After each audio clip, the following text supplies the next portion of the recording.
Vamos ler juntos Isaías 42, de 1 a 4.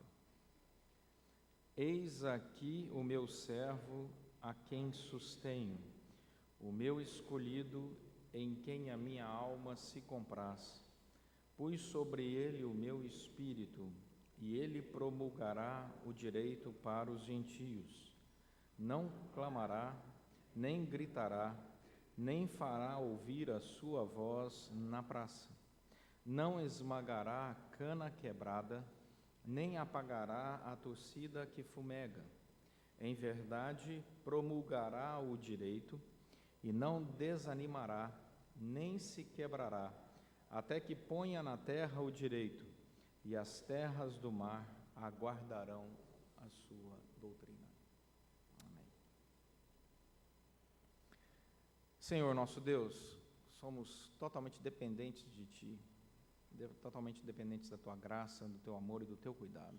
Que o Senhor esteja sobre nós agora, pela obra do Teu Santo Espírito, guiando a nossa meditação, para que saiamos daqui instruídos, alimentados, prontos, Senhor, para a nossa missão aí fora, na certeza de que o Senhor está conosco em todo o tempo.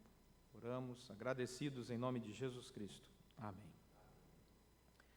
Alguns anos atrás, minha esposa, a Cris, e eu estávamos sentados numa lanchonetezinha pequena, e eles serviam um churrasquinho.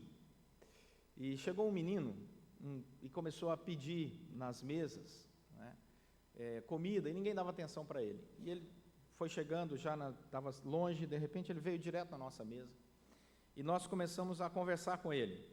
E ele disse que estava vendendo uns pirulitos para comprar roupa, e ele até disse, olha, já até arrecadei algum dinheiro aqui, você podia comprar alguma coisa de mim. Como ele não tinha ainda vendido nada, antes que eu pudesse dar qualquer resposta, ele me propôs um desafio. Ele disse assim, olha, eu estou vendendo isso aqui, mas eu sou um garoto inteligente. Eu disse para ele, não tenho dúvida disso. Ele disse assim, eu sei todas as capitais do mundo. Aí, pronto. Eu falei, é? Então qual é a capital do Azerbaijão? Aí ele disse, Baku. Eu disse, meu Deus, vou pegar o mais difícil. Paquistão. Aí ele, Islamabad. Falei, Catar. Ele, Doha. Aí eu falei, senta. Aí ele sentou e eu falei, traz aí um churrasquinho para esse menino, vamos conversar com esse menino. E a Cris, todo mundo aqui conhece o dom e o ministério da Cris com as crianças, né? Virou para ele e disse, e você conhece quem fez todas essas cidades? Aí ele disse, não. Aí a Cris disse, uma só pessoa fez tudo isso. Fez essa cidade, todos os países, tudo que há no mundo, e começou a falar para ele sobre Deus. E impressionante, o menino não sabia nada sobre Deus. E ali ele jantou com a gente, comeu bem, eu comprei o estoque dele, e nós conversamos bastante. Eu peguei o endereço dele, passei para a junta diaconal da igreja, e aquele menino foi apoiado em seus estudos pela igreja. Graças a Deus, nós somos pessoas que Deus nos deu a graça de estarmos aqui nessa manhã. Graças a Deus temos o privilégio de entrarmos pelas portas dessa igreja e com conforto ouvir sobre a palavra do Senhor. Isso é um privilégio. Mas nós estamos vivendo um mundo hoje carente de identidade. E é exatamente isso que nós percebemos hoje. Que nós temos uma missão nesse mundo.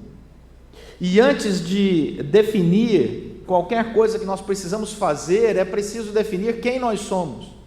Qual é a nossa identidade? E então definir aquilo que nós precisamos fazer. Porque Isaías, assim como nós, viveu num mundo carente, um mundo muito semelhante ao nosso. Se você lê o livro do profeta Isaías, você vai ver que havia corrupção na nação.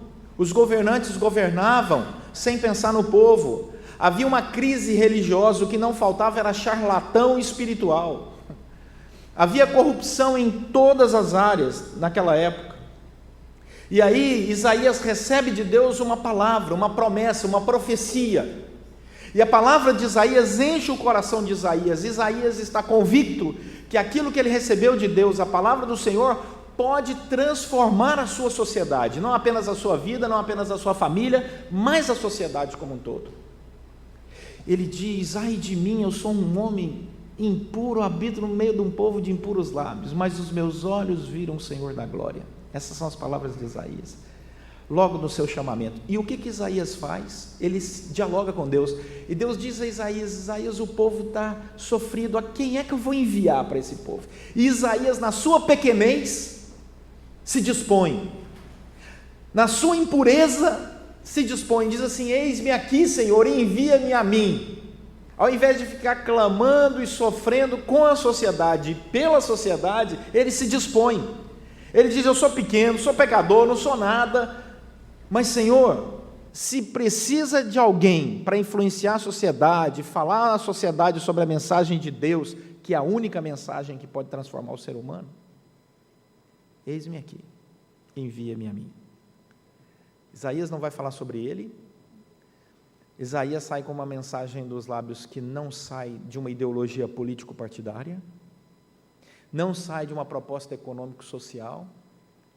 Isaías sai para apresentar uma pessoa, e ele vai dizer para as pessoas quem é Jesus que virá para resgatar a humanidade.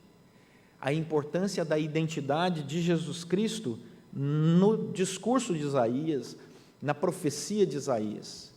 Olha aí o texto nosso. Isaías 42 começa dizendo que o Senhor Deus apresenta Jesus como servo. Eis aqui o meu servo. Deus vê Jesus como aquele que faria algo, realizaria uma tarefa, um trabalho, uma missão. Jesus não é uma pessoa que vai passar, segundo a profecia de Isaías, incólume na história da humanidade.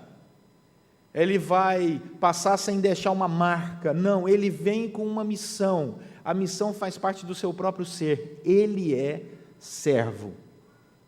Mas o que é interessante é que Isaías traça para nós um paralelo entre aquilo que Jesus é, apontando para a pessoa de Jesus, mas a Bíblia vai dizer aquilo que nós somos, ou quem nós somos, qual é a nossa identidade como cristãos.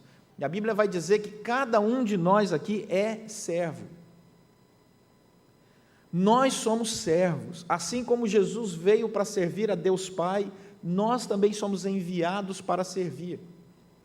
Olha o texto de Romanos capítulo 6, verso 22, agora porém libertados do pecado, nós aqui, transformados em servos de Deus, tendes o vosso fruto para a santificação, por fim a vida eterna.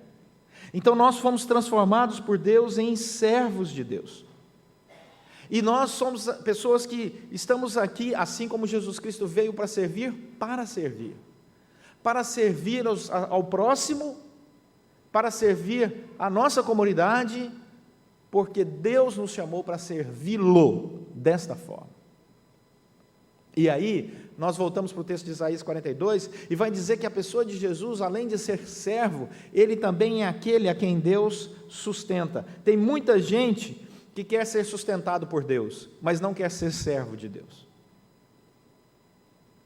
Tem muita gente querendo ser sustentado por Deus, mas não quer ser servo de Deus. E a palavra vai dizer que isso é totalmente impossível, indissociável.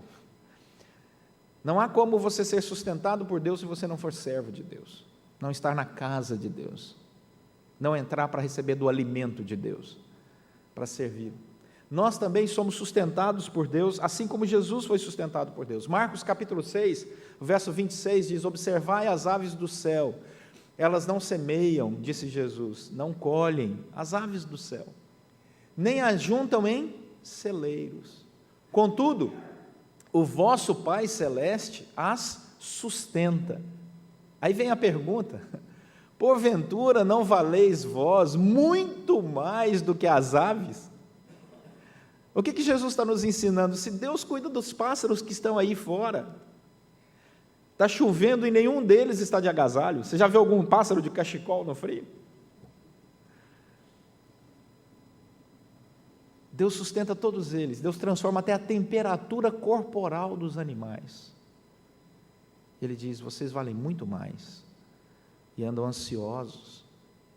O servo não anda ansioso, o servo descansa, porque ele sabe que Deus sustenta.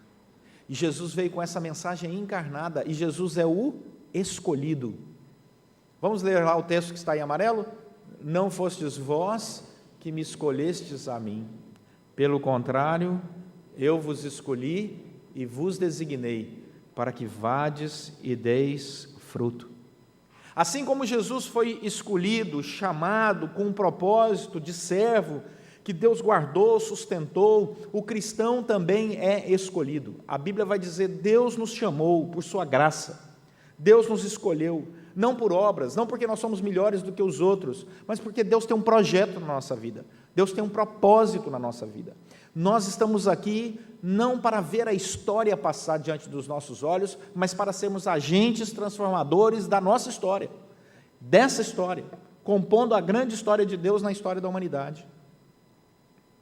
Ele nos chama para testemunhar, para sermos esses servos, para falarmos do seu sustento, para fazermos essa diferença. Não é para ser igual aos outros, não, é para ser diferente mesmo.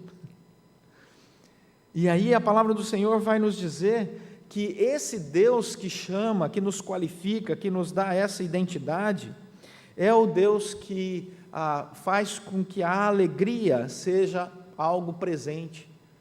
Porque Isaías diz que Deus fala sobre Jesus Cristo: Ele é meu servo em quem a minha alma se compraz. Compraz significa sente prazer. O prazer não é um projeto contrário à vontade de Deus. Foi Deus quem criou o prazer, em todos os sentidos do prazer. Foi Deus quem nos fez assim, para termos prazer. Ele nos deu essa capacidade. O problema do ser humano é que ele transformou aquilo que veio para servir em Senhor. O prazer veio para nos servir, e o mundo transformou o prazer em Senhor. Tem gente que vive pelo prazer, adora o prazer, serve o prazer, investe dinheiro só no prazer, e aí se torna um idólatra do prazer. Algumas pessoas acham que idolatria é só se curvar diante de uma estátua de gesso ou de madeira. Não, existem pessoas que são idólatras de um Deus chamado prazer, e que por ele abrem mão da família, abrem mão do seu nome, abrem mão do seu testemunho, abrem mão da influência que Deus chamou para ele ter no mundo, como um bom cristão, uma boa cristã, para adorar o Deus prazer. Te adoro, Deus prazer. Eu acordo todo dia olhando no espelho e dizendo: eu te adoro, Deus prazer. Te adoro, Deus prazer. Aquele que troca o senhorio de Jesus Cristo por qualquer outro ídolo, não contemplará a face de Deus na eternidade. Cuidado com os ídolos do coração. Eles são muito mais exigentes do que a gente possa imaginar. Deus não é contrário ao prazer, mas Ele não veio para ser nosso Senhor, para ser o nosso servo. Portanto, o cristão pode comer sem ser glutão. O prazer de comer sem ser glutão. O cristão pode beber sem se embebedar. Jesus, acabamos de celebrar uma ceia com vinho. Aqui não é vinho, não é suco de uva, porque tem a lei seca. Mas o cristão não é um viciado, não é um alcoólatra, não é um glutão, ele não se perde no prazer. O cristão se relaciona na intimidade do casamento sem ser alguém dado à prostituição. Porque Deus nos chamou para experimentar todas as formas de prazer com limites, os quais não nos envergonham, mas nos enchem de alegria.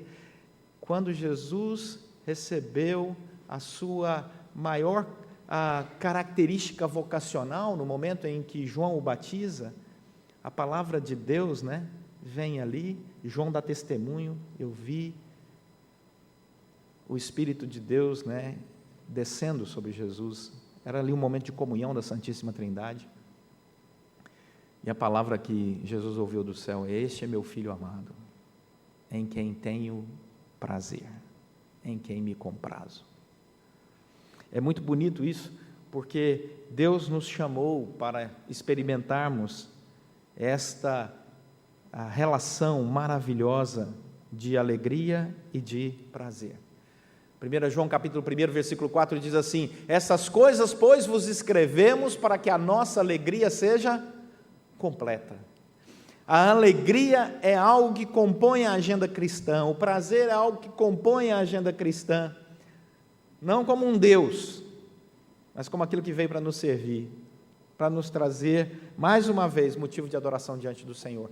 E o texto continua sobre essa identidade do Jesus que é servo, que é sustentado, que é escolhido, que traz alegria ao coração de Deus, dizendo e concluindo as características do caráter de Jesus aqui, nesse versículo, dizendo assim: e sobre ele eu pus o meu espírito, e sobre ele eu pus o meu espírito.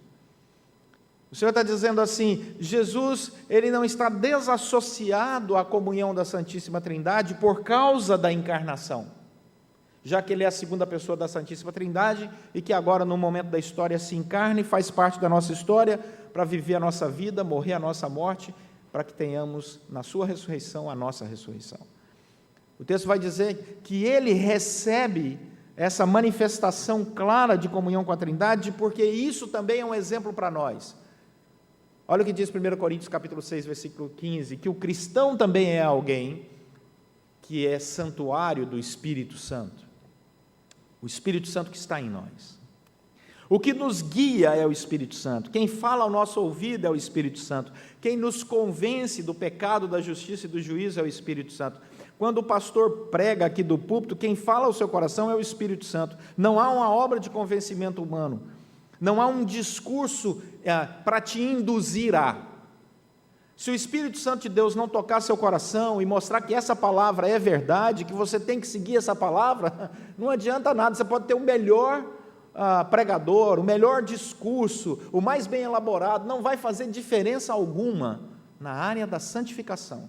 Discursos convencem na carnalidade ideológica, mas não no campo espiritual, na sua relação com Deus. É o Espírito Santo que faz isso, a Bíblia diz. Romanos capítulo 8 vai dizer, o que me dá certeza que eu sou filho de Deus? Qual a convicção que eu tenho que eu sou filho de Deus? Porque eu sou tão pecador, eu erro tanto, qual a convicção que eu tenho? Romanos capítulo 8, verso 14 em diante diz assim, o meu espírito testifica com o Espírito de Deus, que eu sou filho de Deus. Há uma comunicação espiritual. E isso faz parte desse caráter do Messias, e que pode ser compartilhado para cada um de nós. Na teologia nós temos os atributos comunicáveis de Deus e os atributos incomunicáveis de Deus. Aqui nós estamos vendo atributos que são comunicáveis. Aquilo que pertence a Deus é um atributo de Deus, mas que pode ser comunicado a nós. Mas existem esses atributos de Deus que não podem ser comunicados a nós. Por exemplo, onipotência, onisciência, onipresença. Isso jamais teremos, porque são atributos, pertencem a Deus e são incomunicáveis. Nós não podemos ter. Mas quando Deus diz assim, eu olho para o Messias, ele é servo, nós somos servos. Eu olho para o Messias e sustento, nós também somos sustentados por ele. E assim vai. Mas como será o ministério de Jesus Cristo? O texto continua dizendo que o ministério de Jesus Cristo é interessantíssimo porque ele vem para promulgar o direito para os gentios. Ele vem para transformar o caminho dos excluídos. Ele vem para chamar a prostituta para mudar de vida, o fariseu para mudar de vida, o cobrador de impostos para mudar de vida. Ele vem para promulgar um direito àqueles que eram excluídos. Jesus vem para transformar pessoas que não tinham esperança em pessoas agora cheias de esperança, em pessoas que eram colocadas à margem da sociedade, e ele vem transformar a vida dessas pessoas para que elas se integrem, não apenas à sociedade, mas principalmente para que elas se integrem com Deus. E a transição não é um processo de aceitação pleno da pecaminosidade daquela pessoa, mas é um processo de transformação total da vida pecaminosa daquela pessoa em uma nova pessoa. Jesus falou a Nicodemos, eu vim para que vocês possam nascer de novo. Não é mudar de religião, é nascer de novo. Porque mudar de religião é fácil. É mais fácil mudar de religião do que mudar de time. Deus não veio para nos mudar de religião. Jesus veio para nos fazer nascer de novo. Somos nova criatura. O egocentrismo, a vida centrada no eu, vai embora e assume o cristocentrismo. É Cristo agora quem reina. Paulo diz: não vivo mais eu, mas Cristo vive em mim. Diz o texto que Jesus virá, e outra característica do seu ministério é que ele não clamará. E é interessante essa palavra não clamará, porque o clamor, ele é o lugar dos desesperados. E diz o texto que Jesus virá não como alguém que não sabe o que fazer, mas Jesus vem para trazer uma mensagem.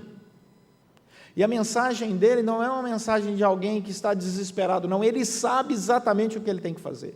Nos momentos mais difíceis do ministério de Jesus, Jesus sabia exatamente o que ele tinha que fazer, mesmo nos momentos em que ele sabia que estava vindo e de maneira angustiosa para a morte, ele não se desesperou e abandonou a sua missão.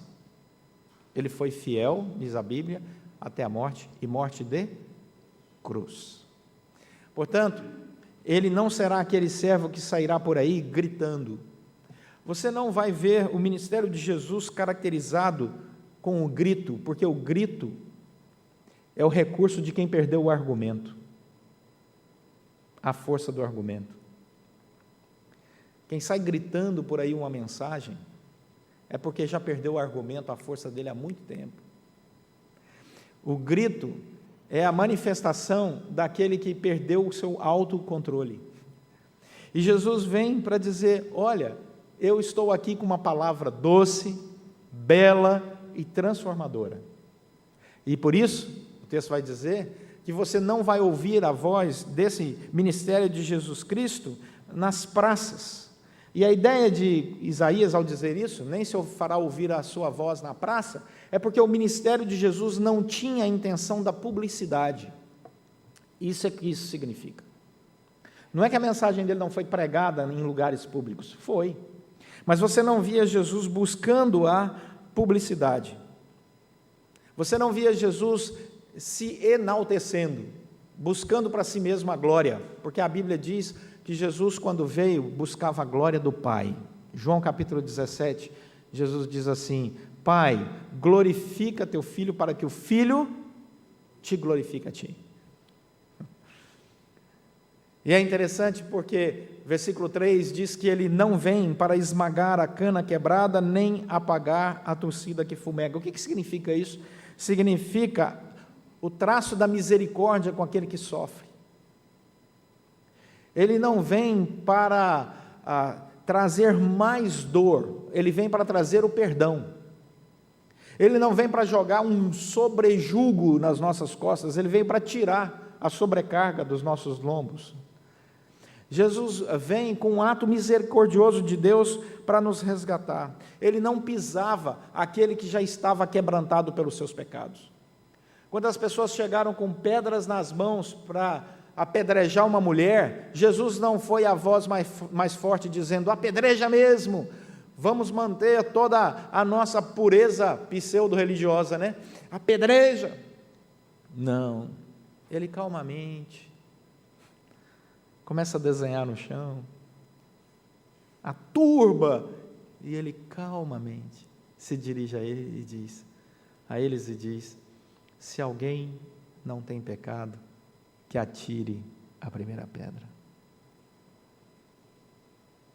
Soltaram as pedras, envergonhados, foram embora, porque Jesus não vem para esmagar aquele que já está todo estourado interiormente, mas ele vem para perdoar. E em verdade, ele promulgará o direito. A justiça de Deus virá sobre todos. Quando nós olhamos para aquilo que é correto, aquilo que estabelece o certo e o errado, Jesus está no centro desses conceitos. Não é o que o homem acha que é certo e errado. Quem dita a norma, o direito, é o Senhor Jesus. A palavra de Jesus, ela é definitiva. não é reflexo daquilo que a humanidade cria, pensa, projeta, não, é o que Deus diz. Ele promulgou, Ele disse, Ele bateu o martelo, e por isso, o ministério de Cristo Jesus não se quebrará até que ponha a terra, nesta terra, o direito, e as terras do mar aguardarão a sua doutrina. A ideia de doutrina de Cristo para o mundo é o fato de que ele incumbiu os discípulos, e nós somos todos discípulos de Cristo, a partir do momento que cremos no Senhor Jesus e que cremos na palavra dele, ele incumbiu a todos nós de proclamarmos essa doutrina em todos os lugares e em todo o tempo. Portanto, assim como nós temos as características aqui do servo, sustentado, chamado, escolhido, separado, também temos a característica de sua missão em nossa vida, o chamado missionário, para levar essa doutrina para todos os lugares, para dizer para as pessoas que só há uma palavra que liberta, só há uma palavra que salva, só há uma palavra que tira o peso do pecado, que restaura a alegria, que restaura o ânimo, que dá sentido para a vida, e ela está em Jesus Cristo. Essa é a mensagem de Isaías para aquele povo. Isaías disse isso, e nós precisamos guardar isso no nosso coração. E aí vem a pergunta que não quer calar. Tá bom, pastor, o senhor falou, teve hora que até pensei no almoço e voltei, mas o que é que eu levo para casa? Vivemos em um mundo repleto de informações. Elas estão nos nossos celulares, tablets, computadores, revistas, jornais, mas esse mundo tem uma crise. E a crise desse mundo é de identidade. Esse mundo está em crise de identidade, assim como o mundo na época de Isaías. E essa crise começou lá no Gênesis, a crise da identidade. Jesus Cristo nos dá identidade. Eu sei quem eu sou quando eu olho para Jesus. E eu sei o que eu devo fazer. Eu sei qual é a minha missão quando eu olho para Jesus. E eu quero terminar com uma palavra do pastor Gayle Irving, que disse o seguinte: se for para conhecer Deus, eu o conhecerei através de Jesus. Se for para obter conhecimento, ele estará depositado em Jesus. Se for para ter sabedoria, eu a encontrarei em Jesus. Se Deus vive em mim, é porque Jesus vive em mim. Se desejo estudar Deus, devo estudar Jesus. Se o Espírito Santo é ativo em minha vida, eu ouvirei falar de Jesus. Essa é a nossa identidade, essa é a nossa missão. Não temos crise alguma, sabemos quem somos, o que devemos fazer e para onde estamos indo. Portanto, não permita que um mundo em confusão traga confusão ao seu coração. Pela graça de Deus, somos quem somos. Amém? Vamos orar.